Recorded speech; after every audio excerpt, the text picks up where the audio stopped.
Power. ठीक है, कुछ कॉन्सेप्ट्स हैं जो ऑलरेडी हम लोगों ने पहले भी करा है, उस चीज़ को हम लोग यहाँ पे करेंगे। तो क्या लगता है आपको, काम क्या है, वर्क क्या है? काम, धंधा है ना। सो काम इज अलग, धंधा इज बिजनेस, राइट। तो ऐसा नहीं है। तो व्हाट इज वर्क? वर्क का मतलब आपको ऐसा लगता है कि जहाँ पर भी पसीना निकाला वो वर्क हो गया, ऐसा लगता है ना। लेकिन साइंस ऐसा नहीं कहता। ऐसा नहीं है कि आपने पसीना निकाला और आपको लगता है कि आपने काम कर दिया, ठीक है, तो आपका वर्क हो जाएगा। एक बंदा सूटकेस को सर के ऊपर लेकर के, जो कुली है जैसे, लेकर के चल रहा है, आपको लगता है कि वो जो मतलब 200-300 मीटर चला है, पसीने निकलने लग गए, उसने काम किया। लेकिन साइंस कहता है कि नहीं, ये काम नहीं किया। 10th में पढ़ा है ना, 10th या 9th में पढ़ा है। ओके, सो वो सारी चीज़ें, वो सारे कॉन्सेप्ट्स यहाँ पर हम लोग पढ़ेंगे, बट थोड़ा अब एडवांस में पढ़ेंगे यहाँ पे। बट उससे पहले डॉट प्रोडक्ट पढ़ेंगे। व्हाट इज डॉट प्रोडक्ट हमने ऑलरेडी वेक्टर में पढ़ा दिया है। ठीक है, इसको क्या कहते हैं हम लोग? स्केलर प्रोडक्ट भी कहते हैं, डॉट प्रोडक्ट। ठीक है, ये मल्टीप्लिकेशन ऑफ वेक्टर का एक पार्ट है। दो तरह से मल्टीप्लाई करते हैं वेक्टर्स को, एक को कहते हैं क्रॉस प्रोडक्ट और एक को कहते हैं डॉट प्रोडक्ट। ठीक है, डॉट प्रोडक्ट को हम लोग स्केलर प्रोडक्ट भी बोलते हैं। क्या बोलते हैं इसको? स्केलर प्रोडक्ट भी बोलते हैं। ठीक है, और क्रॉस प्रोडक्ट को वेक्टर प्रोडक्ट बोलते हैं। क्यों? तो डॉट प्रोडक्ट दो वेक्टर को मल्टीप्लाई करेंगे, डॉट प्रोडक्ट के थ्रू जो फाइनल रिजल्ट आने वाला है वो स्केलर ही होता है, इसीलिए इसको क्या बोला जाता है? Scalar product. ठीक है, ठीक है। तो दो वेक्टर को अगर हम डॉट प्रोडक्ट से मल्टीप्लाई करते हैं तो क्या होता है? वो स्केलर ही देता है। लेकिन अगर हम लोग क्रॉस प्रोडक्ट से मल्टीप्लाई करते हैं तो जो रिजल्टेंट होता है वो क्या देता है आपको? वेक्टर देता है। इसीलिए इसको, एक को डॉट प्रोडक्ट बोला जाता है और स्केलर प्रोडक्ट बोला जाता है, और दूसरे को क्या बोला जाता है? क्रॉस प्रोडक्ट को वेक्टर प्रोडक्ट बोला जाता है। ठीक है, हालांकि दो ये वेक्टर है, वेक्टर को मल्टीप्लाई करने के बाद जो आपका फाइनल आ रहा है वो आ रहा है आपका स्केलर। ओके, तो इसको हम लोग कैसे करते हैं? जैसे एक दो वेक्टर लिया हमने, एक वेक्टर ए लिया और वेक्टर बी लिया। वेक्टर को कैसे दिखाते हैं? एक लाइन से दिखाते हैं और एरो के साथ दिखाते हैं। जो लाइन का लेंथ होता है वो बेसिकली उसके मैग्नीट्यूड को बताता है। ठीक है, तो ये वेक्टर इधर है और ये वेक्टर इधर है, इनके बीच में एंगल है आपका थीटा। थीटा कैसे निकालते हैं हम लोग? जब भी दोनों वेक्टर के टेल को टेल से कनेक्ट करेंगे या फिर हेड को हेड से कनेक्ट करते हैं तो जो इनके बीच का एंगल होता है वही क्या होता है? Angle between the vectors. यहाँ पे आप ऑलरेडी देख रहे हो दोनों का टेल टू टेल कनेक्टेड है, टेल टू टेल कनेक्टेड है, तो इनके बीच में जो एंगल बनेगा वो क्या बनेगा? थीटा। और what is A dot B? Dot product जो करते हैं हम लोग, क्या पढ़ा है? A dot B is equal to क्या होता है? A into B into cos theta. A का मतलब ए का मैग्नीट्यूड है, वेक्टर ए का मैग्नीट्यूड। बी मॉड का मतलब बी का मैग्नीट्यूड। आप सिंपली इसको स्मॉल ए और स्मॉल बी भी लिख सकते हैं, कोई दिक्कत नहीं है उसमें। ठीक है, तो आपका इस तरह से डॉट प्रोडक्ट करते हैं। अगर हमें बाकी सारी चीजें दिया हुआ है, वेक्टर ए दिया हुआ है, वेक्टर बी दिया हुआ है, और आपको एंगल निकालना है, तो cos theta will be equal to कितना हो जाएगा? A dot B divide by क्या हो जाएगा? A B. तो वापस से एक बार कर लेते, ठीक है। सो इसको हम ऐसे भी लिख सकते हैं, ए डॉट बी इसका एक मैग्नीट्यूड है, बी का मैग्नीट्यूड है, बी कॉस थीटा को एक साथ रखा हमने, ए को अलग कर दिया। ठीक है, इवन हम चाहें तो ऐसा भी कर सकते हैं, ए कॉस थीटा और बी को भी क्या कर सकते हैं हम लोग? अलग कर सकते हैं। तो ऐसा क्यों करते हैं वो समझना है। तो अभी तक हम लोगों ने कुछ चीज़ें पहले पढ़ लिया है। क्या पढ़ा है? लास्ट वाले चैप्टर में भी पढ़ा। अगर आपके पास ये कोई वेक्टर है, जैसे फोर्स वेक्टर हुआ करता था, ठीक है, एक्स के साथ क्या बना रहा है? थीटा बना रहा है, तो इसका जो एक्स वाला कंपोनेंट वो कितना हो जाता है? एफ कॉस थीटा, और वाई वाला कंपोनेंट कितना हो जाता है? F sine theta. ठीक है, एफ साइन थीटा। तो एफ का कंपोनेंट किधर? एक्स की तरफ क्या हो जाएगा आपका? F cos theta. अब यहाँ देखिए, this is the vector A and this is vector B. आप यहाँ से परपेंडिकुलर डालोगे तो यहाँ पे एक ट्रायंगल बन जाएगा, ओ क्यू, और यहाँ पे कुछ भी नाम दे सकते हो। तो इस b का ये वाला कंपोनेंट कितना हो जाएगा जिसके साथ थीटा बना हुआ है? b cos theta. और अगर आप दिखाना चाहो तो ये वाला कितना हो जाएगा? b sin theta. लेकिन आपको b sin थीटा से कोई लेना देना नहीं है, अभी हम सिर्फ b cos थीटा की बात करते हैं। So what is b cos theta? b cos theta b का कंपोनेंट है किसके तरफ? a के तरफ। तो A dot B is equal to A into B cos theta जो है, सो बी कॉस थीटा अगर निकालना हो तो वो कितना हो जाएगा, A dot B divide by A, ठीक है। बी कॉस थीटा अगर निकालना हो तो कितना हो जाएगा, ए डॉट बी आप निकाल लीजिए, मैग्नीट्यूड ऑफ ए से क्या कर दीजिए, डिवाइड कर दीजिए, आपका बी कॉस थीटा निकल जाएगा। So what is B cos theta, B cos theta is the component of vector B along the direction of A. तो इस तरह से इसको लिख सकते हैं। उसी तरह से मैंने बताया आप ए कॉस थीटा इंटू बी भी कर सकते हो, तो वो कितना हो जाएगा, ए का कंपोनेंट किसकी तरफ, बी की तरफ हो जाएगा, ठीक है। तो ये सिर्फ यही समझाने के लिए है, पहले भी हमने करा था, उल्टा भी कर सकते हैं हम लोग। ए इंटू बी को क्या कर सकते हैं, बी को बाहर निकाल दिया, ए कॉस थीटा भी कर सकते हैं। तो what will be the A cos theta, A का कंपोनेंट किसकी तरफ, बी के तरफ। तो ए से उसी तरह परपेंडिकुलर डालेंगे, यहाँ पे जैसे बी से ए पर परपेंडिकुलर डाला था, यहाँ पर ए से बी पर परपेंडिकुलर डालेंगे, यहाँ पर एक राइट एंगल ट्रायंगल बन जाएगा। तो ए का ये वाला कंपोनेंट कितना हो जाएगा, ए कॉस थीटा, और वर्टिकल वाला कंपोनेंट कितना हो जाता है, ए साइन थीटा। तो ए साइन थीटा की तो खैर फिलहाल हमें जरूरत नहीं है, हमें सिर्फ यही देखना। तो ए कॉस थीटा क्या है, ए कॉस थीटा है ए का कंपोनेंट किसकी तरफ, बी के तरफ, ठीक है। तो ये वाला ऐड कर लीजिए फटाफट।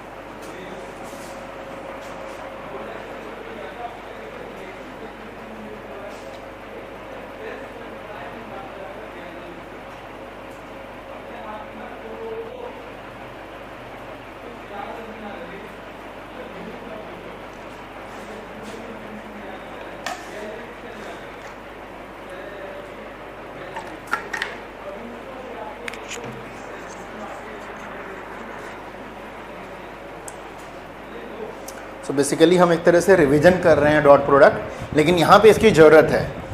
आपके बुक में भी अच्छे से डॉट प्रोडक्ट पहले वेक्टर में नहीं पढ़ाया जाता है, इस चैप्टर में पढ़ाया जाता है, लेकिन हमने पहले भी पढ़ाया, अब वापस से पढ़ा रहे हैं ताकि एक रिवीजन भी हो जाएगा और अच्छे से आपको डॉट प्रोडक्ट समझ में आ जाए। सिमिलरली क्रॉस प्रोडक्ट हम लोग अगले चैप्टर में पढ़ेंगे वापस से।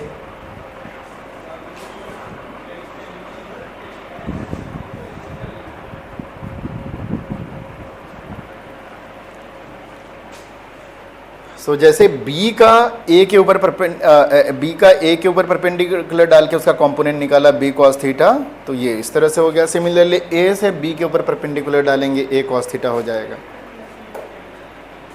बहुत पुराना तरीका है ये, और हम लोगों ने ये तरीका काफ़ी बार हमने यूज़ भी करा है पिछले चैप्टर में। चलिए आगे चलते हैं, ठीक है। तो ये सेंटेंस लिख लो जो हम बात कर रहे हैं, B का कंपोनेंट किधर, A की तरफ, कंपोनेंट कहिए प्रोजेक्शन भी कहते हैं, उसी तरह ए का कंपोनेंट किसकी तरफ, बी के तरफ, तो फिर उसका प्रोजेक्शन भी बोलते हैं। तो ये सेंटेंस ऐड कर दो, geometrically B cos theta is the projection of B onto A and A cos theta is the projection of A onto B.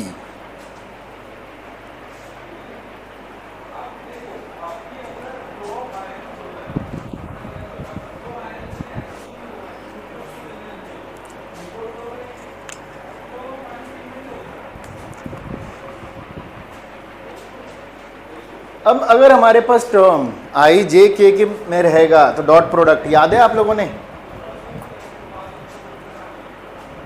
आता है करण, ये आर्यन, चलो ठीक है करते हैं जरा सा, चलिए नोट कर लिया। चलिए निकालते हैं जरा सा डॉट प्रोडक्ट्स कैसे निकालते हैं। तो पहले उसकी प्रॉपर्टीज देख लेते हैं। तो डॉट प्रोडक्ट हमारा क्या होता है, स्केलर होता है, ये क्लियर है। डॉट प्रोडक्ट कम्यूटेटिव होता है, ये लिखने की जरूरत नहीं है, ऑलरेडी पहले लिखवा चुका हूँ ये सारा चीज, बस एक बार डिस्कस कर लेते हैं। What is commutative, A dot B C dot B है, तो दोनों को आप जनरली क्या कर सकते हो, ऐड कर सकते हो, दो अलग अलग टर्म को ऐड कर सकते हो। मतलब अच्छा वो एसोसिएटिव होता है, commutative A dot B dot A, मतलब उल्टा भी करोगे तो कोई फर्क नहीं पड़ता है, वो एसोसिएटिव में होता है। डिस्ट्रीब्यूटिव में क्या है, A dot B plus C है, तो यह क्या इतना हो जाएगा, A dot B plus A dot C, ठीक है, A dot B plus A dot C, this is called distributive. Okay, अच्छा ये सबसे ज्यादा इंपॉर्टेंट है।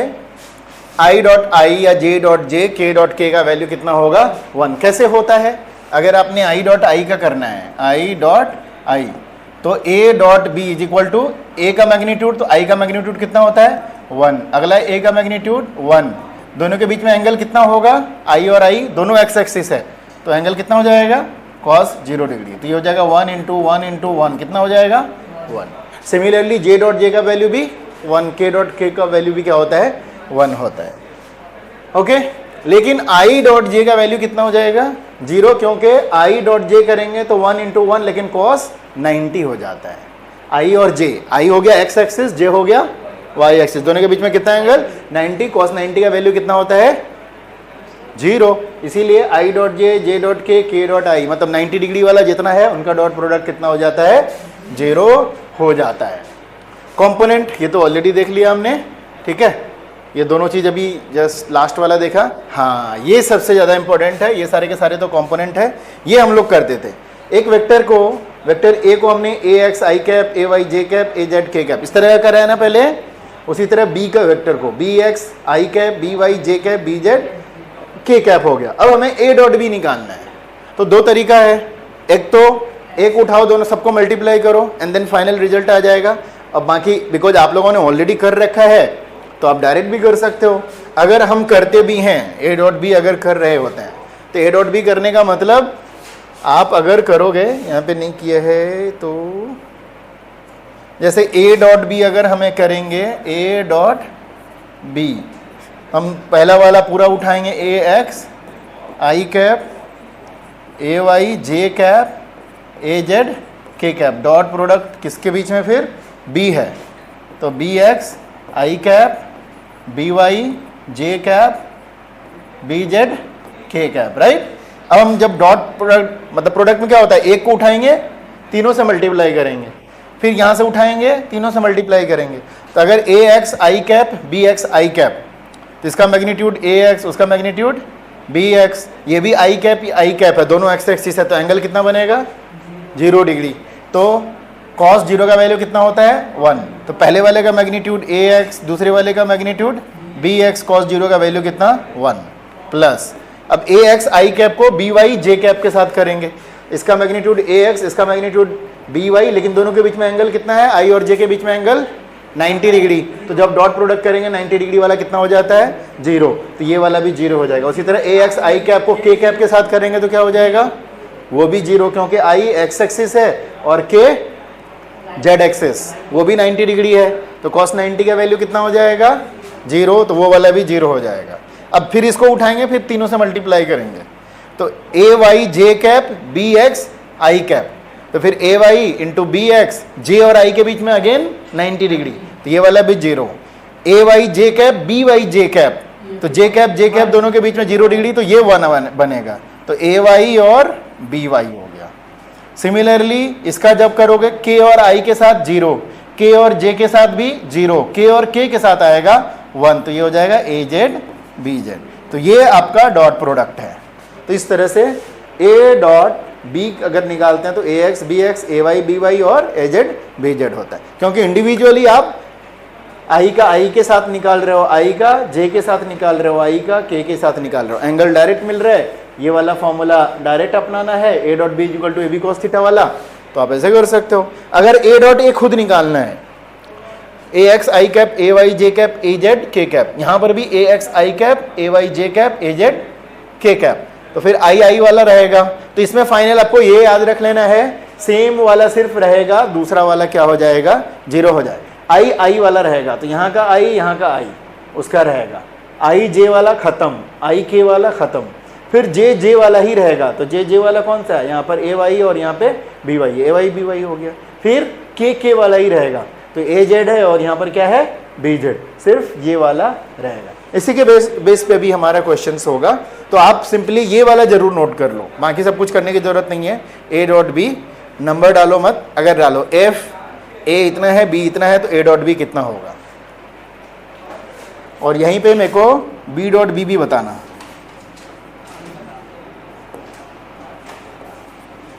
बी डॉट बी भी बताना कितना आ रहा है।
बी डॉट बी कितना आया, डी एक्स का स्क्वायर भी कर सकते हो, डी वाई और डी जेड।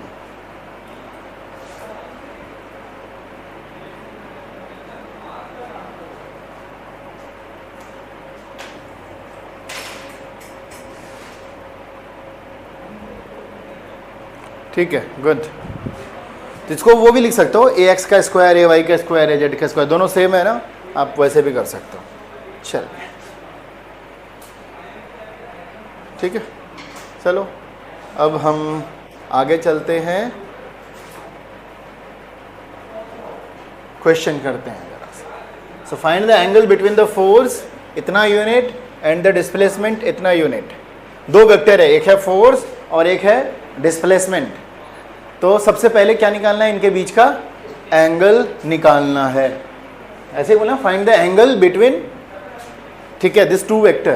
पहला वेक्टर कितना है, दूसरा वेक्टर कितना है, दिया हुआ है। पहला वेक्टर दिया हुआ है क्या, पहला वेक्टर दिया हुआ है फोर्स का, क्या है 3i cap 4j cap minus 5k cap. और दूसरा वेक्टर है डिस्प्लेसमेंट, वो कितना दिया हुआ है 5a cap 4j cap plus 3k cap. कह रहे हैं इनके बीच में एंगल कितना है, इन दो वेक्टर के बीच का एंगल कितना है। कौन सा फॉर्मूला यूज करेंगे,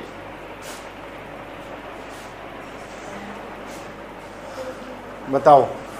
a dot B is equal to A B cos theta होता है ना, तो यहां पर f dot d is equal to force का मैग्नीट्यूड, d का मैग्नीट्यूड इनटू क्या, cos theta. So cos theta will be equal to कितना, f और d का dot product divide by f का मैग्नीट्यूड और d का मैग्नीट्यूड, हो गया। तो f डॉट d कैसे निकालेंगे, तो पूरा लिखते हैं 3i cap 4j cap minus 5k cap, dot product d कितना है 5a cap 4j cap plus 3k cap. अच्छा, मैग्नीट्यूड कैसे निकालते हैं, f का मैग्नीट्यूड स्क्वायर, x वाले का स्क्वायर प्लस y वाले का स्क्वायर प्लस z वाले का स्क्वायर। तो किसी भी वेक्टर का अगर एक वेक्टर a है, वेक्टर a, चलो ऐसे ही लिख देते हैं, ये है a x i cap, a y j cap, a z k cap. तो मैग्नीट्यूड ऑफ a कितना हो जाता है, a x का स्क्वायर, a y का स्क्वायर और a z का स्क्वायर।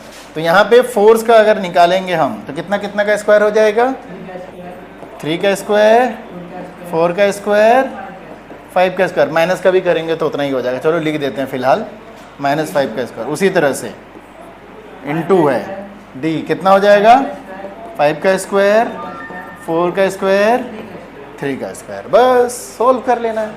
अच्छा, डॉट प्रोडक्ट में तो पता है सिर्फ i वाला रहता है, j वाला रहता है और k वाला रहता है। तो i का करेंगे तो 3 इंटू कितना हो जाएगा 5, कितना हो जाएगा 15 प्लस 4j, तो प्लस प्लस 4 इंटू 4 कितना होता है 16 माइनस 5 इंटू प्लस 3, तो ये कितना हो जाएगा -15। कितना ईजी है, नीचे करेंगे 9 16 25 इंटू 25 16 9, ऊपर कितना हो जाएगा भाई 15 15 कैंसिल, सिर्फ क्या बचेगा 16 और नीचे 9 16 25 9 16 25। अच्छा, दोनों सेम ही आ रहा है ना, एनीवे 9 6 15 25 25 50, ये भी स्क्वायर रूट ऑफ 50 है और ये भी स्क्वायर रूट ऑफ 50 है।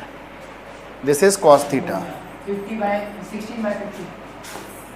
तो cos theta is equal to 16 root 50 कितना हो जाएगा 50। ये हो गया आपका कॉस थीटा का वैल्यू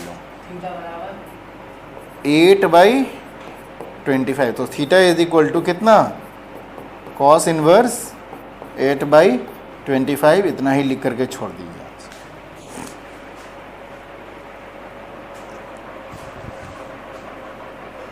इसने तुम्हारे लिए तो पहली बार होगा डॉट प्रोडक्ट, पढ़ा था पहले, नहीं पढ़ा था ना, आ रहा है समझ में, करो इसको।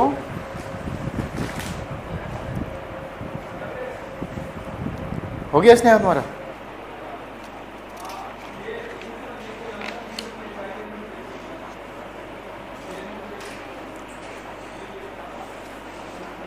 ठीक है, आगे चलें। चलिए, तो इस तरह के क्वेश्चन तो हो जाएंगे आराम से, कोई दिक्कत नहीं है। डन, कोई दिक्कत? चल आगे चलते हैं।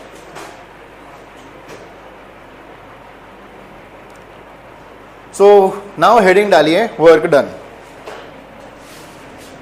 तो घोड़ा क्या कर रहा है यहां पर? कार्ट को पुल कर रहा है, टमटम को पुल कर रहा है। क्या ये काम कर रहा है? घोड़ा काम कर रहा है, वर्क डन कर रहा है, तो बिल्कुल कर रहा है। ठीक है, कर तो रहा है, कैसे करेंगे तो देखेंगे फिलहाल हम आगे चल करके क्या थ्योरेटिकल इसका कैलकुलेशन हो सकता है। अभी सिर्फ हमें दिखाई दे रहा है कि ये काम कर रहा है। ठीक है, हम सीढ़ी पे चढ़ते हैं, क्या काम करते हैं? लग तो रहा है कि काम करते हैं। ठीक है, डिस्प्लेसमेंट हो रहा है, तो खैर एनीवे, बट ऐसा लग तो रहा है प्रैक्टिकली कि काम कर रहे हैं। ठीक है, एनर्जी अपना निकाल रहे हैं, एनर्जी तो हमारा रिड्यूस हो रहा है। तो जब हम ऊपर चढ़ते हैं सीढ़ी पे तो हमारा वर्क डन होता है। और उसी तरह से अगर एक कार रोड पर मूव करके आगे जा रही है अपने व्हील को रोटेट करके, यहां भी हम क्या कहते हैं कि वर्क हो रहा है। ठीक है, वर्क हो रहा है, जो इंजन है वो काम कर रहा है। ये हम कहां चले गए? बहुत आगे निकल गए। हाँ, तो इंजन क्या हो रहा है? काम कर रहा है। तो ये सारे कुछ एग्जांपल्स ऑफ वर्क डन है। ठीक है, जैसे अगर किसी चीज को हम लोग अर्थ पे गिराते हैं तो हम लोग देखते हैं कि भाई यहां पर भी क्या कुछ ना कुछ काम हो रहा है। तो these are some examples of the work done. एक बॉडी को हमने एक हाइट से क्या किया है? ड्रॉप किया है। ठीक है, और because of the earth's attractive force, gravitational force जो होता है उसके वजह से ऑब्जेक्ट नीचे की तरफ पुल होता है और एक वर्क डन होता है। तो हम इसको कैलकुलेट कैसे करेंगे, थ्योरेटिकली कैसे कैलकुलेट करेंगे, तो उसके लिए देखते हैं हम लोग। उसके लिए क्या कहता है, सबसे पहले कि एक एग्जांपल ले लेते हैं, एक डायग्राम पहले बना देता हूं मैं। ठीक है, एक टेबल लिया पहले, इससे पहले भी मैं एक अलग सा एग्जांपल लेता हूं। ठीक है, एक सरफेस है, एक बॉडी है। ठीक है, इसके ऊपर हम क्या कर रहे हैं? एक फोर्स लगा रहे हैं इसको खींचने के लिए, इसमें लगा दिया ऐसे करके। और ये जो फोर्स लग रहा है ये हॉरिजॉन्टल के साथ एंगल बना रहा है थीटा।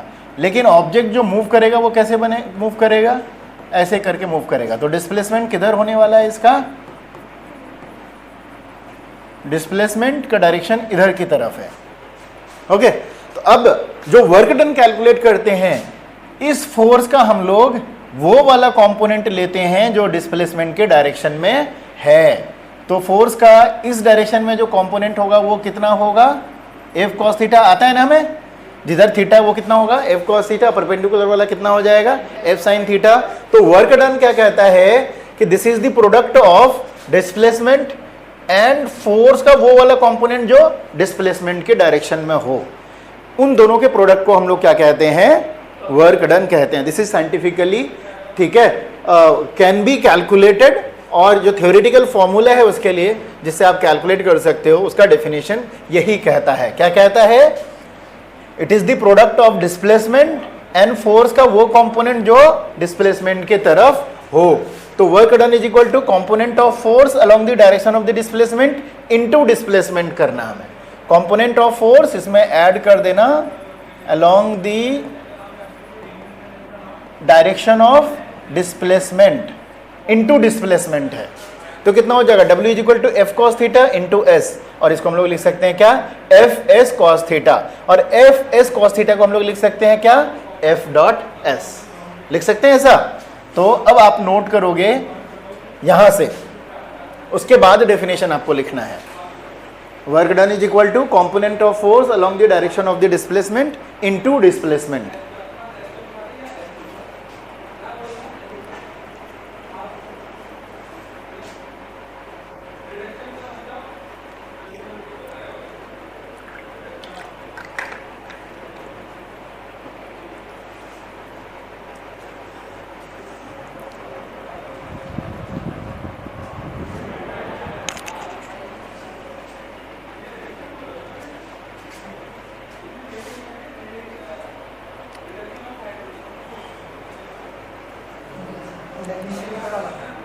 ठीक है, नीचे तक लिखिए F W is equal to कितना हो जाएगा एफ डॉट एस, उसके नीचे अब वो डेफिनेशन लिखो। Work done by the force is defined as to be the product of component of force in the direction of the displacement and the magnitude of this displacement, उसके नीचे definition लिखिएगा।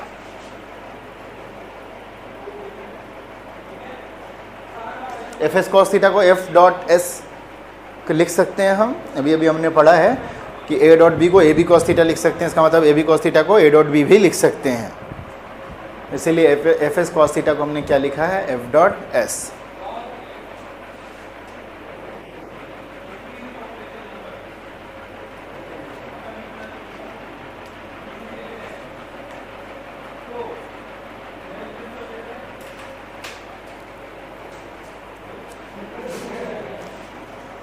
ठीक है, क्लियर है definition भी? Okay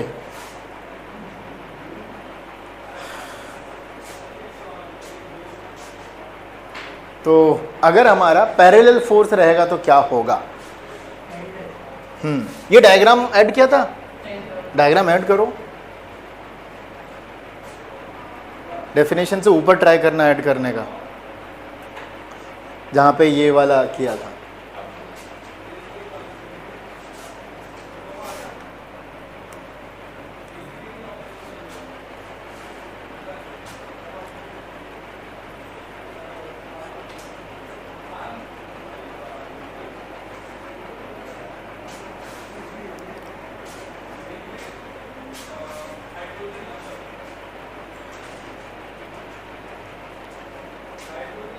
ठीक है, done.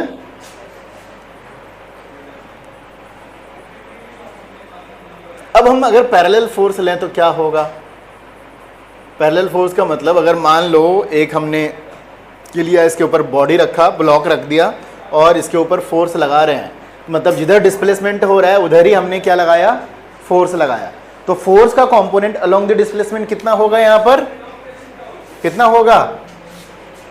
F का, और मतलब डिस्प्लेसमेंट से कितना एंगल बना रहा है वो?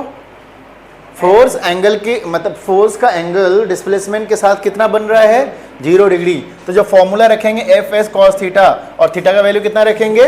0, तो ये कितना हो जाएगा? एफ इंटू एस हो जाएगा। कॉस 0 पुट करेंगे और कितना हो जाएगा? F into S. तो इस केस में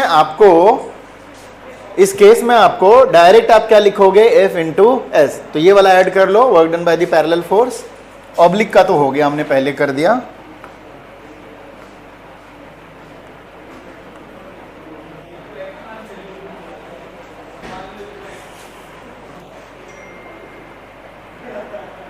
ये हमने ऑलरेडी कर लिया है, ठीक है, ये वाला बनाने की जरूरत नहीं है, नहीं, ऊपर वाला खाली, पूरा बनाओ मत।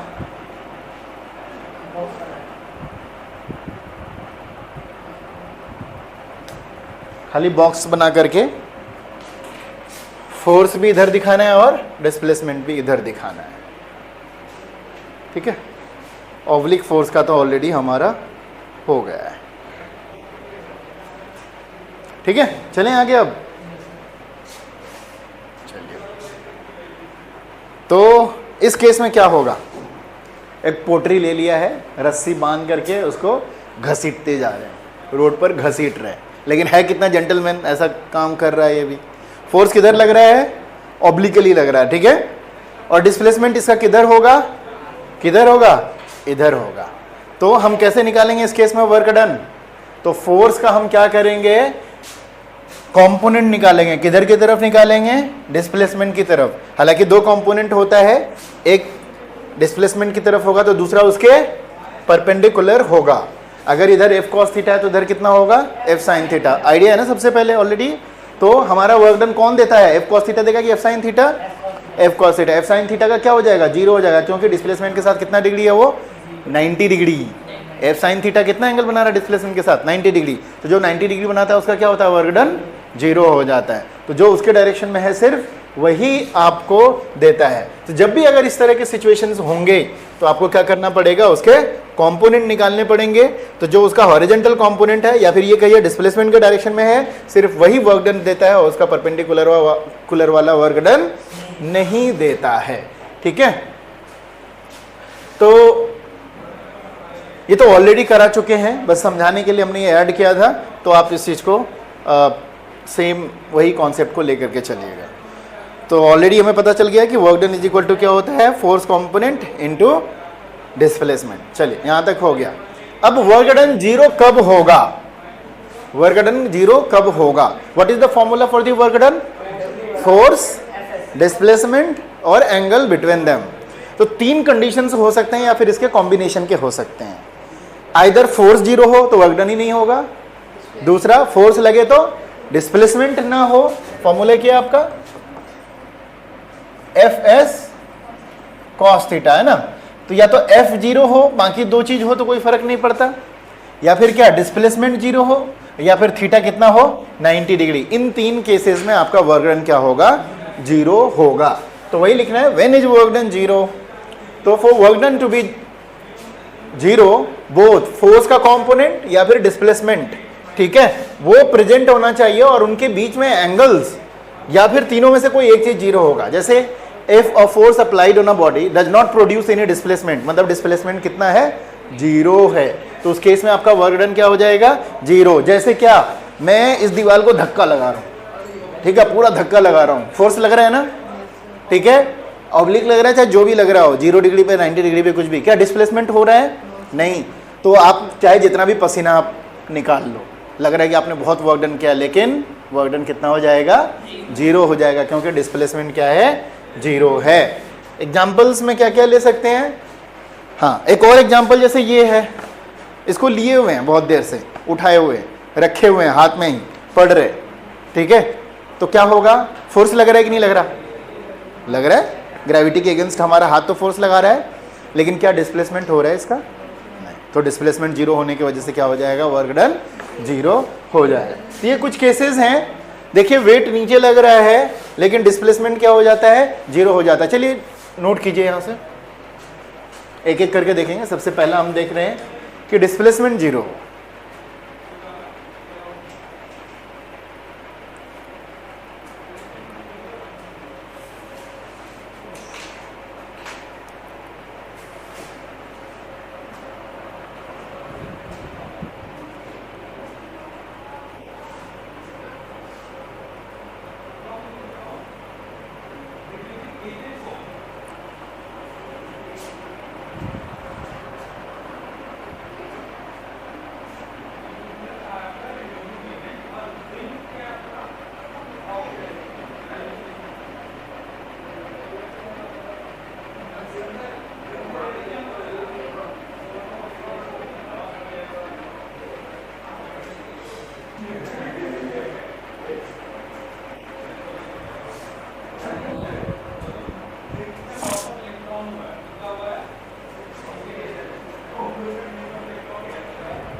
तो एक बंदा है, हाथ में बुक लेकर के स्टेशनरी पोजीशन पे है, रुका हुआ है, ठीक है, तो कोई वर्क डन करेगा? वो नहीं करेगा, क्योंकि डिस्प्लेसमेंट क्या है उसका? जीरो है। नोट कर लिया? अच्छा, ये तो कंडीशन क्या है? हाथ में लेकर के रखे हुए हैं, जीरो। लेकिन अगर ऐसे मूव कर रहे हैं, आप बताओ क्या होगा?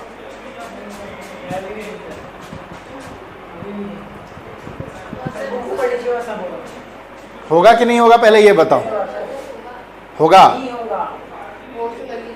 फोर्स लग रहा है, किधर लग रहा है?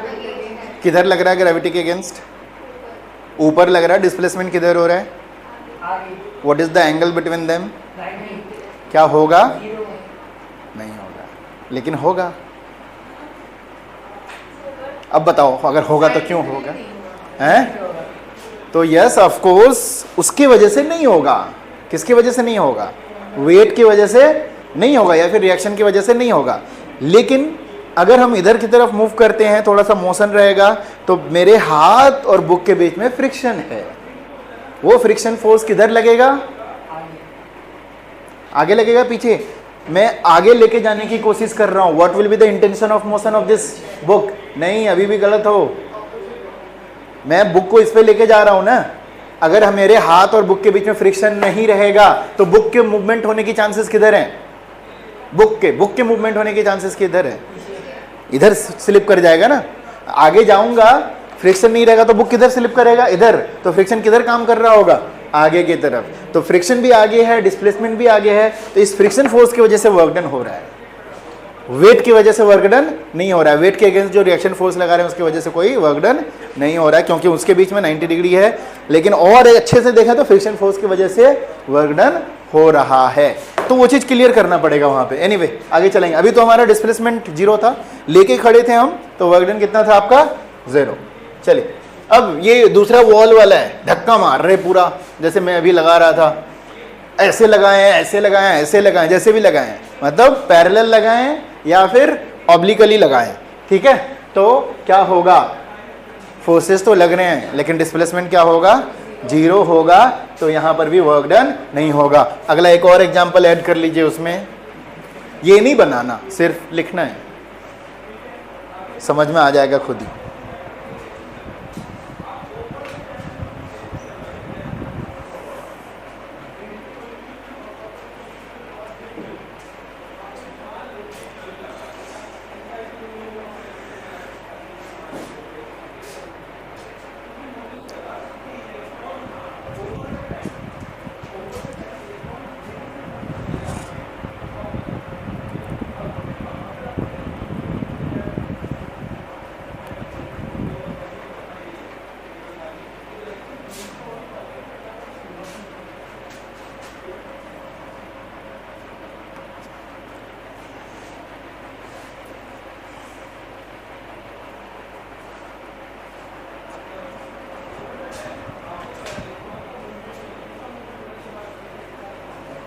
आगे चलें। ये पहला पार्ट था हमारा, जहां पर डिस्प्लेसमेंट 0 होने की वजह से हमारा वर्क डन 0 है। ठीक है, क्या होने की वजह से?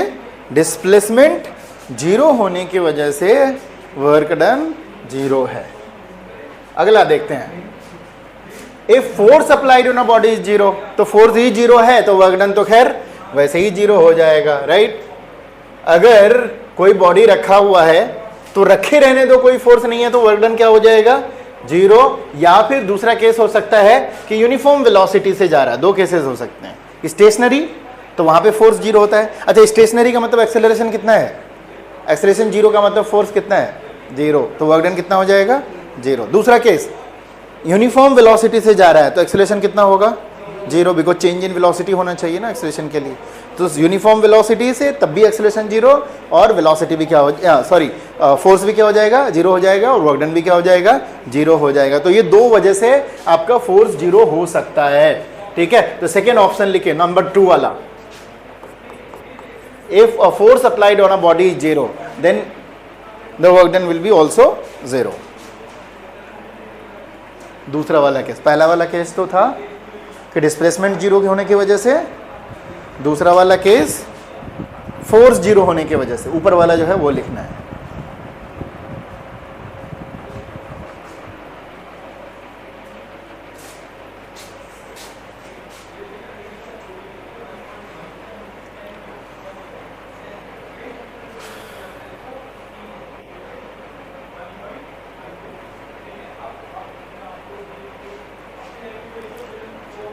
ठीक है,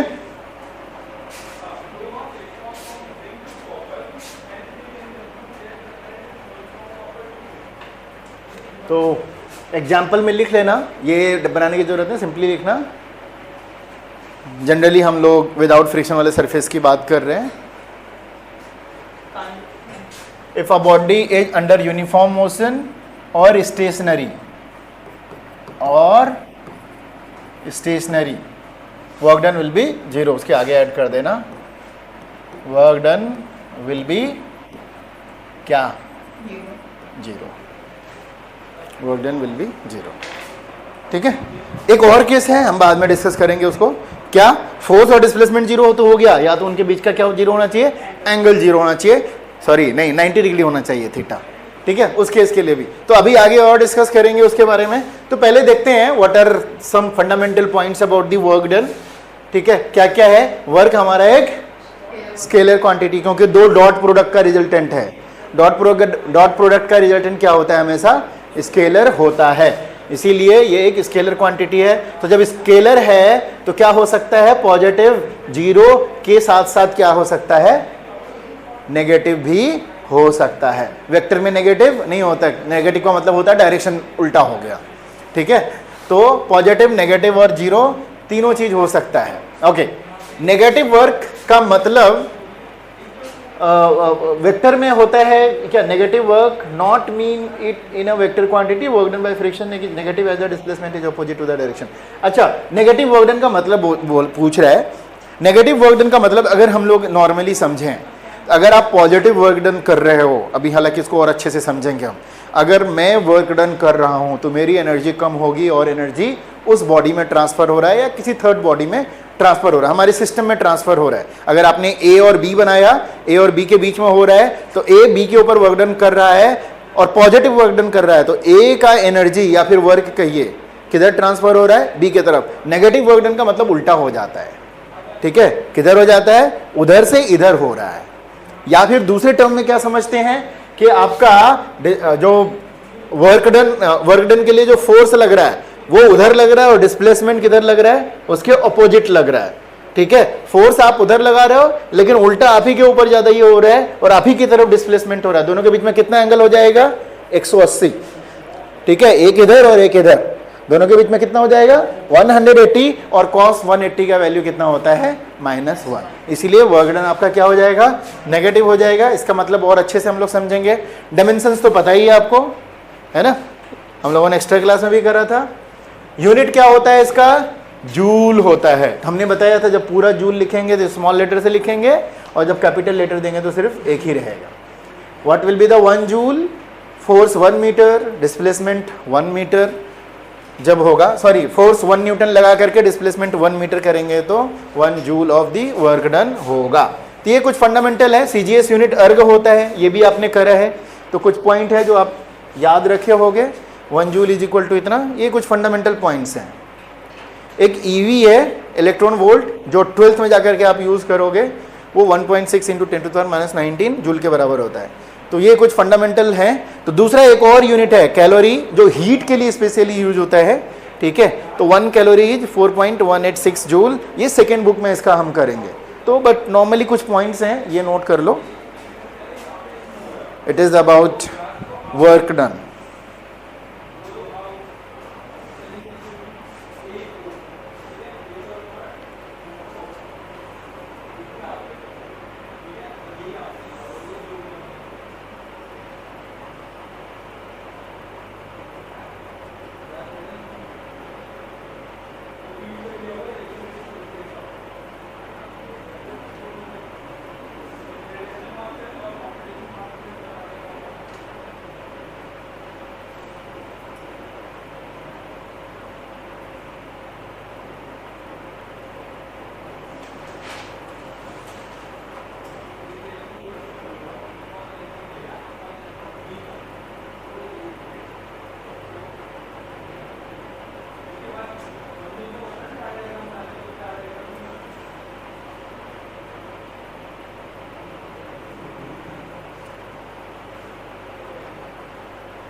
हो गया।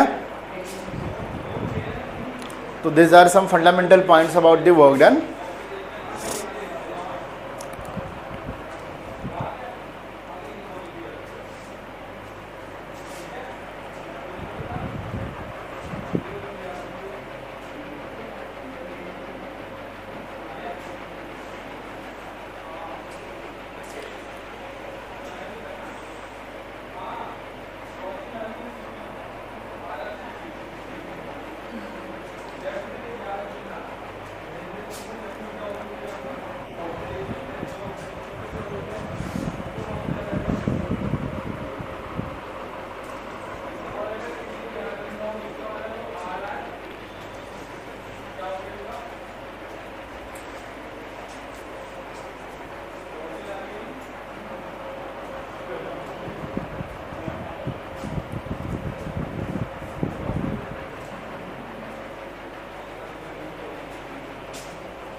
चलें आगे। ये हैं कुछ fundamental points about the work done. ठीक है, एक और ऐड कर लो, किलोवाट आवर। क्या होता है किलोवाट आवर? नाम सुना है इसका, KWH का? क्या? Commercial unit, 1 unit of electricity. इसका मतलब ये होता है 1 किलोवाट का कोई सामान, कोई अप्लायंसेस 1 घंटे के लिए जलाओगे तो ये 1 किलोवाट आवर का मतलब 1 यूनिट का आपका उसमें उठेगा बिल। बेरिया के पॉइंट। चलिए आगे चलते हैं हम लोग। Positive, zero and negative work done क्या क्या होता है उससे, इसके बारे में। सबसे पहले अगर आपके पास फोर्स और डिस्प्लेसमेंट दोनों है एंड एंगल जो है आपका 0 से 90 के बीच में रहता है, फोर्स और डिस्प्लेसमेंट के बीच में, फोर्स और डिस्प्लेसमेंट के बीच में 0 और 90 डिग्री के बीच में रहता है, तो because F S cos theta, F और एस तो पॉजिटिव है, कॉस थीटा पॉजिटिव होगा नेगेटिव होगा उसी के ऊपर डिपेंड करेगा कि क्या होना है।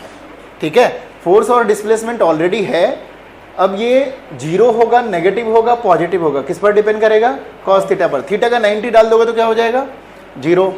ठीक है, अपार्ट फ्रॉम फोर्स और डिस्प्लेसमेंट के 0 होने की वजह से, वो दो ऑलरेडी हमने देख चुके कि कब हो सकता है। तीसरा कंडीशन है जब थीटा का वैल्यू 90 डाल दोगे, ठीक है, तब 0 हो जाएगा। और कब ये पॉजिटिव कब या नेगेटिव देगा, डिपेंड करता है कि कॉस थीटा का वैल्यू पॉजिटिव और नेगेटिव कब होता है। तो कॉस थीटा का वैल्यू जब 0 से लेके 90 तक होता है तो वो पॉजिटिव देता है, और सेकेंड क्वाड्रेंट में कॉस थीटा का वैल्यू क्या होता है? नेगेटिव। तो इसका मतलब थीटा का वैल्यू 90 से लेके 180 तक रहेगा तो क्या होगा? 90 के बाद, 90 पे तो 0 रहता है, 90 के बाद से लेकर के 180 तक क्या होता है? नेगेटिव। ये फर्स्ट, सेकेंड, थर्ड और फोर्थ। कॉस थीटा यहाँ पे पॉजिटिव, यहाँ पे negative, all sine tan cos होता है ना, यहाँ पे भी क्या होगा? नेगेटिव होगा, और यहाँ पे क्या होता है? पॉजिटिव होता है। तो कब कब होगा? 0 से लेके 90 तक पॉजिटिव, 90 से पहले पहले तक, 90 पे 0, 90 से लेके 270 तक नेगेटिव, फिर 270 से लेकर के 0 तक क्या? पॉजिटिव। तो ये आप ये भी कह सकते हो 270 से लेकर के 90 के बीच में क्या होता है? पॉजिटिव रहता है, एंगल अगर उस तरह का लगता है तो। ठीक है, तो नॉर्मल अगर 0 करेंगे तो आपका एफ एस हो जाएगा, cos 0 का वैल्यू 1। कुछ अलग अलग केसेस लेते हैं तो हम लोग थीटा का वैल्यू 90 डालेंगे तो कितना हो जाएगा? ये वाला केस इस तरह का है, ये हो जाएगा 0। तीसरा केस 180 डिग्री हो जाएगा, कितना हो जाएगा? ये एफ एस कॉस थीटा, और ये आ जाएगा आपका F S cos minus F S. ठीक है, ये कंडीशंस हैं। तो 0 से लेके 90 से पहले पहले यहाँ इक्वलिटी साइन नहीं है, इक्वल पे 0 हो जाता है, फिर 90 से बड़ा से लेकर के कहाँ तक? 180 तक नेगेटिव। अच्छा, जनरली थर्ड और फोर्थ क्वाड्रेंट में नहीं होता है, आपका जो अप्लायंसेज होंगे या तो फर्स्ट क्वाड्रेंट में होगा या फिर क्या होगा? सेकंड क्वाड्रेंट में। नीचे तो तोड़ करके नीचे तो नहीं लेके आओगे, इसीलिए सेकेंड और या थर्ड और फोर्थ क्वाड्रेंट में जनरली एंगल नहीं होते हैं। एंगल कहाँ से कहाँ तक होता है? 0 से लेकर के 180 तक, क्योंकि ये वाला पूरा सरफेस है, तो फोर्स यहाँ से स्टार्ट होकर के कहाँ तक जा सकता है? यहाँ तक जा सकता है। ये आपका थर्ड है और ये फोर्थ, यहाँ तो फोर्स होगा नहीं इस डायरेक्शन में, क्योंकि वो कहाँ चला जाएगा? फिर रोड के अंदर चला जाएगा। रोड आपका ऐसे है, तो फोर्स आपका यहाँ ऐसे लगते लगते इधर तक लग सकता है। तो 0 से लेके कहाँ तक लग सकता है? 180 तक। तो 0 से 90 यहाँ तक पॉजिटिव, यहाँ पे 0 और यहाँ पे नेगेटिव, इस तरह का है। तो एक कभी डायग्राम में बना देता हूँ, यहाँ पे एक अलग से बना लेंगे। यहाँ से यहाँ तक पॉजिटिव, यहाँ पर 0 और यहाँ से यहाँ तक क्या? नेगेटिव। Work done. ये तीनों ऐड कर लो, लास्ट में बनाना उसको, ये वाला डायग्राम। पहले जैसा था वैसा बनाना, बाद में जो मैंने ऐड किया ना वो सबसे लास्ट में बनाना, ये 3 बनाने के बाद।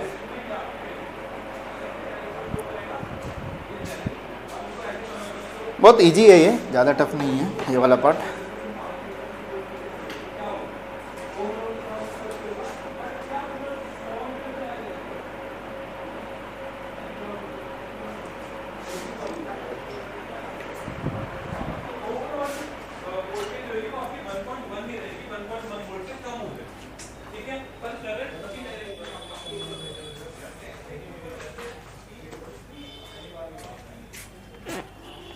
अच्छा आ गई है। अक्षत अभी है। अक्षत अभी क्यों? पता नहीं, बोल रहा था कि पापा बोले कि चले जाओ, मैं भी स्कूल से लेट आया, फिर पापा ने मुझे भेज दिया। अच्छा है ये इन्फॉर्म करने का पेरेंट्स को। तो मैंने फिर बोला ठीक है बैठ जाओ क्लास में। ये यहाँ क्या करता बैठ कर? कहाँ बैठा हुआ था? इधर? नहीं यहाँ तो मैं पूछा उससे। अच्छा, फिर मैं सोचा तो मैथ पढ़ा देता हूँ। नहीं क्लास चल रही है तो क्लास जाएगा ये। भेज दिया मैंने क्लास। हाँ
हो गया। तो 0 से लेके 90 में वर्क डन पॉजिटिव रहेगा, 90 पे 0 हो जाएगा, 90 से 180 तक पहुंचेगा तो वर्क डन क्या हो जाएगा? नेगेटिव हो जाएगा। तो पॉजिटिव होने का मतलब हम वर्क डन कर रहे हैं, नेगेटिव होने का मतलब हमारे ऊपर वर्क डन हो रहा है। मतलब यही होता है। पॉजिटिव का मतलब आप वर्क डन कर रहे हो, नेगेटिव का मतलब आपके ऊपर वर्क डन हो रहा है। मतलब यही होता है इसका।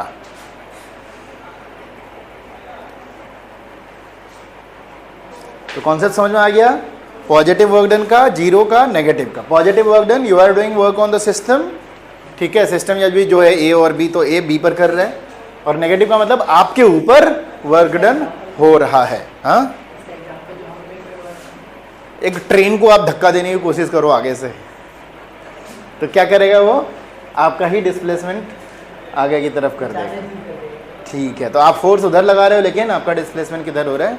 इधर की तरफ हो रहा है। तो बहुत सारे जगह हो सकते हैं। चलिए कुछ और एग्जांपल्स देखते हैं। What about this, in this situation what will be the work done by the gravitational force on the satellite? कितना? 0 लिखा हुआ है, 0 इसीलिए। कैसे 0 होगा बताओ? डिस्प्लेसमेंट 0 हो रहा है, तो मूव कर रहा है। डिस्प्लेसमेंट हम तो छोटे के लिए भी तो कर सकते हैं ना, छोटा मूवमेंट के लिए तो कर सकते हैं। फोर्स नहीं लग रहा, बगैर फोर्स के कैसे घूमता है? पढ़ा नहीं? यस, क्या हो रहा है? 90 डिग्री। जब सर्कुलर मोशन हम लोग इसको सपोज कर रहे हैं ना, सर्कुलर मोशन का मतलब फोर्स किधर लगता है?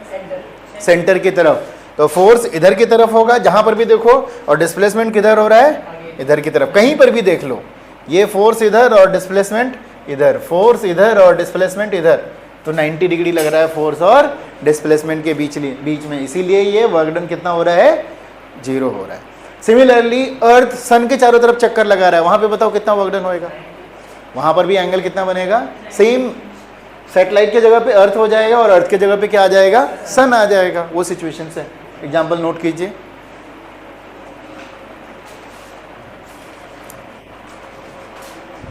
Because force acts perpendicular to the direction of motion of the satellite. तो नेट डिस्प्लेसमेंट 0 आ रहा है, लेकिन कहीं पर तो डिस्प्लेसमेंट हो रहा है, लोकल डिस्प्लेसमेंट हो रहा है। तो local work done should be there, but ऐसा नहीं है।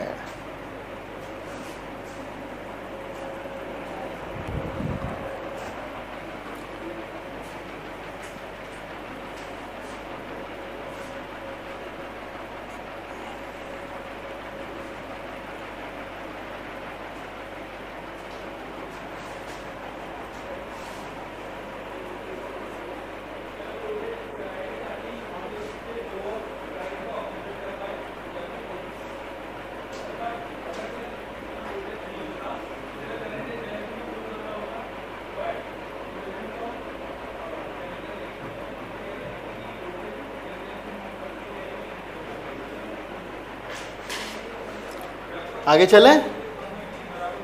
ठीक है, ये वाला दूसरा एक एग्जांपल लिया।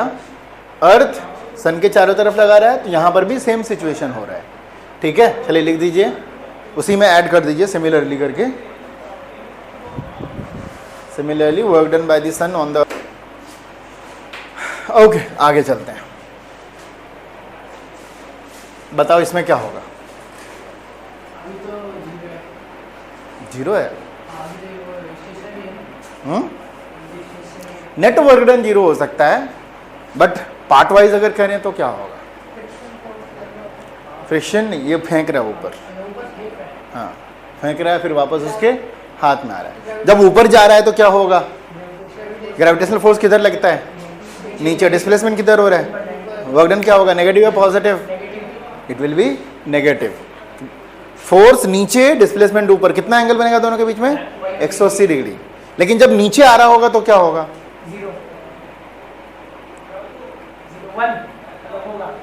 तब भी पॉजिटिव होगा। फोर्स नीचे लग रहा है, डिस्प्लेसमेंट भी नीचे लग रहा है, एंगल जीरो हो जाएगा, पॉजिटिव आएगा। ठीक है, दोनों सेम रहेगा, जाने में नेगेटिव और आने में पॉजिटिव, इसलिए नेट जाके जीरो हो जाएगा, है ना?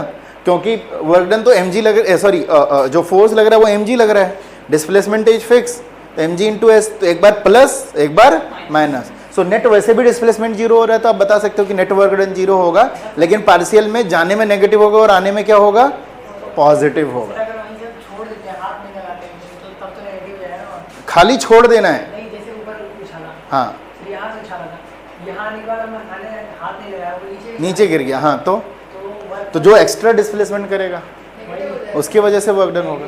नहीं, जितना यहाँ से गया फिर यहाँ से यहाँ तक तो कैंसिल हो गया, फिर नीचे गया वो तो एक्स्ट्रा आएगा, पॉजिटिव रहेगा ना। उसके बाद तो mg भी नीचे लग रहा है, डिस्प्लेसमेंट भी नीचे लग रहा है।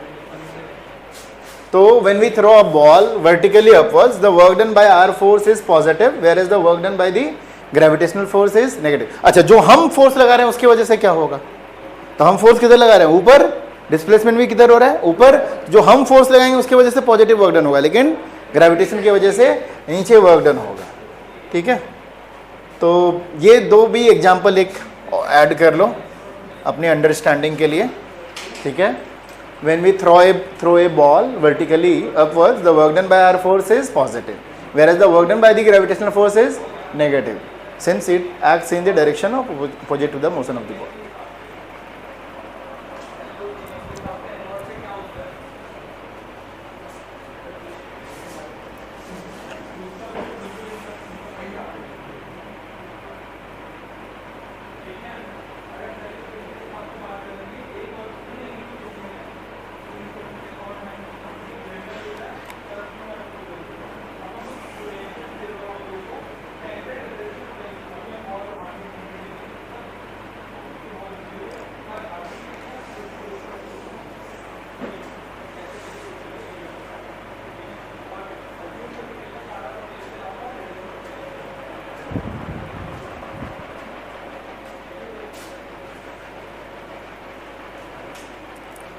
तो ये हमेशा ध्यान रखना है कि कभी कभी दो तीन फोर्स एक साथ लगते हैं। अगर दोनों तीनों फोर्स के अलग अलग बताने हैं तो अलग अलग बताने हैं, नेट बताने हैं तो नेट जिधर आएगा उसकी वजह से बताने हैं। तो ये सारा चीज़ ध्यान रखना पड़ता है।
अच्छे से क्लियर है? तो अब क्वेश्चन करते हैं एक। सारा कॉन्सेप्ट, बेसिक कॉन्सेप्ट हम लोगों ने डिस्कस कर लिया है।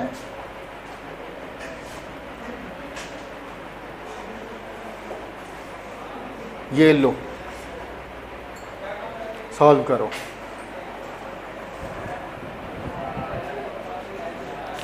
क्या कह रहा है? A cyclist comes to a skidding stop, skidding stop in 10 metre. Skid होने वाला था, तो फिर स्किड करते करते वो कितने मीटर में रुका? 10 मीटर में। So during this process the force on the cycle due to the road is 200 newton. Road लगाया कितना? 200 newton and is directly opposite to the motion. तो रोड जो एक्चुअली फोर्स लगाता है वो फ्रिक्शनल फोर्स लगाएगा। स्किड करता है ना, आप ब्रेक लगा रहे हो तब स्किड करता है आपका, तो टायर आपका आगे की तरफ घसीटते जा रहा है, तो फ्रिक्शन किधर लगता है? पीछे की तरफ। फ्रिक्शन आपका रोकने की कोशिश कर रहा है आपके टायर को, ठीक है। तो क्या कह रहा है? किधर लग रहा है वो? Directly opposite to the motion. सबसे पहला निकालना, how much work does the road do on the cycle, तो निकालिए जरा सा। और दूसरे में है how much work does the cycle do on the road. Road cycle पे कितना कर रहा है, फिर दूसरा साइकिल रोड पे कितना कर रहा है। तो पहला पार्ट तो निकालो। क्या? स्किड कर रहा है, ये यहां पे स्किड कर रहा है, तो ये आगे की तरफ जा रहा है स्किड करते हुए। तो फ्रिक्शन फोर्स किधर लग रहा है? पीछे की तरफ लग रहा है। ये फ्रिक्शन फोर्स है, ठीक है। फ्रिक्शन फोर्स जिसको हम लोग कह सकते हैं force by the road on the, क्या है? साइकिल। डिस्प्लेसमेंट किधर हो रहा है? आगे की तरफ। फोर्स किधर लग रहा है? इधर। तो वर्क डन कितना हो जाएगा इसमें? F इंटू एस इंटू कितना कॉस? बताओ भाई। 0 मानूंगा यहां से मैं। डिस्प्लेसमेंट किधर हो रहा है? आगे। फोर्स किधर लग रहा है? इधर। हो गया 0। कितना? 180। तो फोर्स कितना है वैसे? 200 न्यूटन। डिस्प्लेसमेंट कितना हो रहा है? 10 मीटर। और ये कितना हो जाएगा? कितना हो जाएगा? ये माइनस 2000 न्यूटन। ना आएगा माइनस का?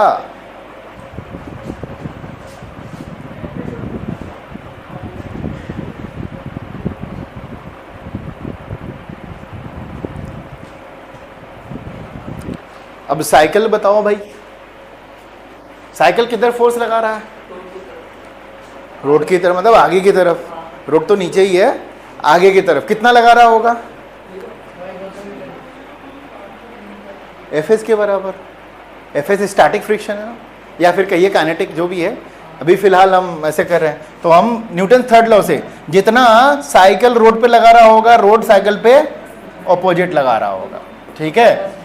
तो हम क्या कर सकते हैं? फ्रॉम न्यूटन्स थर्ड लॉ, तो जितना रोड साइकिल पे लगा रहा है तो साइकिल भी रोड पे उतना ही लगाएगा, बट किधर लगाएगा? आगे की तरफ लगाएगा। ओके, तो इसका कितना हो जाएगा? 210 और कितना हो जाएगा? Cos 0 degree. कितना हो जाएगा? 2000 न्यूटन। अब आगे चल करके आप ये इसको डायरेक्ट भी कर सकते हो। ए ने बी के ऊपर जितना वर्क डन किया, बी ने भी ए के ऊपर उतना ही वर्क डन किया। तो एक अगर पॉजिटिव हुआ तो दूसरा क्या हो जाएगा? वो नेगेटिव हो जाएगा।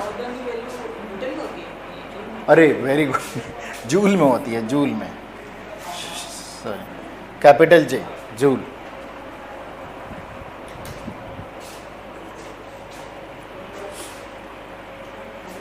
ठीक है, और क्वेश्चन देता हूं मैं कुछ। बुक लाए हो? बुक लाया करो, मैंने बोला था अब क्लास में बुक लाया करो। अभी आपको जो होमवर्क दे रहा हूं मैं,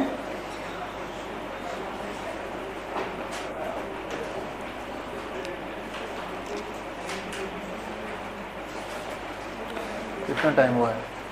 57। होमवर्क वेरी शॉर्ट का पहला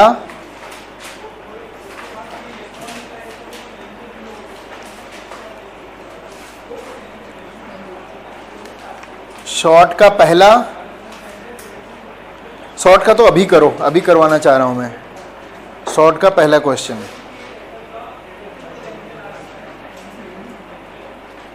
उसके बाद दूसरा, तीसरा,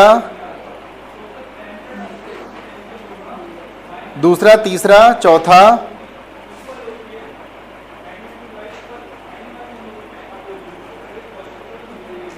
पांचवा, दूसरा, तीसरा, चौथा, पांचवा शॉर्ट क्वेश्चंस का वो होमवर्क है।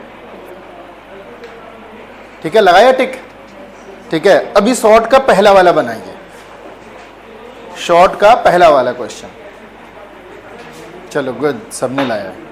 A body of mass 2 kg initially at rest moves under the action of N applied horizontal force 7 Newton on A table with the coefficient of kinetic friction कितना है यहाँ पर?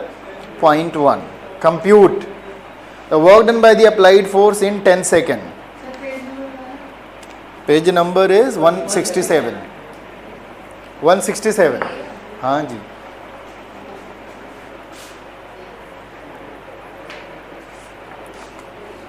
कीजिए। 2 kg का है, शुरू में रेस्ट में है वो, ठीक है। उसके ऊपर कितना फोर्स लग रहा है? 7 न्यूटन का फोर्स लग रहा है, और कोफिशिएंट ऑफ फ्रिक्शन कितना है? 0.1। आपको वर्क डन निकालना बाय द अप्लाइड फोर्स कितने सेकेंड में? 10 सेकेंड में। कैसे करोगे, कम से कम ये बता दो आर्यन, कैसे करें? आपको फोर्स तो दिख रहा है लेकिन डिस्प्लेसमेंट नहीं है, तो डिस्प्लेसमेंट आपको कैलकुलेट करना पड़ेगा बाय यूजिंग, कैसे करोगे कैलकुलेट? डिस्प्लेसमेंट कैसे करोगे कैलकुलेट? स्नेहा, दोनों स्नेहा, कैसे करेंगे डिस्प्लेसमेंट? तो हमारे पास एक ही तरीका तो है डिस्प्लेसमेंट कैलकुलेट करने का, इक्वेशन ऑफ मोशन यूज करके। अगर हमें एक्सेलरेशन पता हो, वेलोसिटीज पता हो, तो हम क्या कर सकते हैं? डिस्प्लेसमेंट निकाल सकते हैं। तो इसमें देखो 7 न्यूटन का फोर्स लग रहा है। आप अभी दोनों तरीके से चाह सकते हो तो निकाल सकते हो, विदाउट फ्रिक्शन और विद फ्रिक्शन। विदाउट फ्रिक्शन होगा तो आपका पीछे की तरफ लगना स्टार्ट हो जाता है। ये बॉडी है, इस पे 7 न्यूटन का फोर्स इधर लग रहा है, तो फ्रिक्शन फोर्स किधर लगेगा? इधर लगेगा। कितना केजी का है ये? 2 kg का, तो mg किधर लग रहा है? नीचे। r किधर लग रहा है? ऊपर। तो ये F जो होगा वो कितना के बराबर हो जाएगा? म्यू के इंटू mg के बराबर, राइट? ठीक है। सो तो एक्सेलरेशन कितना होगा? सो बेसिकली आपको क्या निकालना है? नेट फोर्स निकालना है। नेट फोर्स 7 माइनस म्यू के mg। 7 म्यू के का वैल्यू बताना कितना था? 0.1। m 2 kg है, g अगर 10 ले लिया, ये कट गया, तो 7 माइनस 2 कितना? 5 न्यूटन।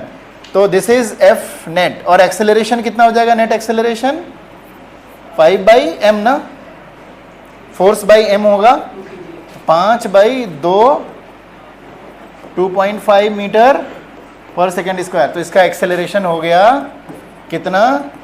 2.5 मीटर पर सेकेंड स्क्वायर। इनिशियली इसका रेस्ट में था, तो स्मॉल u कितना होगा? 0। कितने टाइम के बाद? 10 सेकेंड के बाद। 10 सेकेंड के बाद displacement s is equal to कितना? ut plus half at square. तो u ये वाला पार्ट 0, हाफ एक्सेलरेशन कितना? 2.5, t का स्क्वायर कितना? 100। ये 10 उतार दिया नीचे, इसको काट दिया, ये काट दिया, कितना हो जाएगा? 5 × 5 = 25, 125 मीटर। सो डिस्प्लेसमेंट आ गया।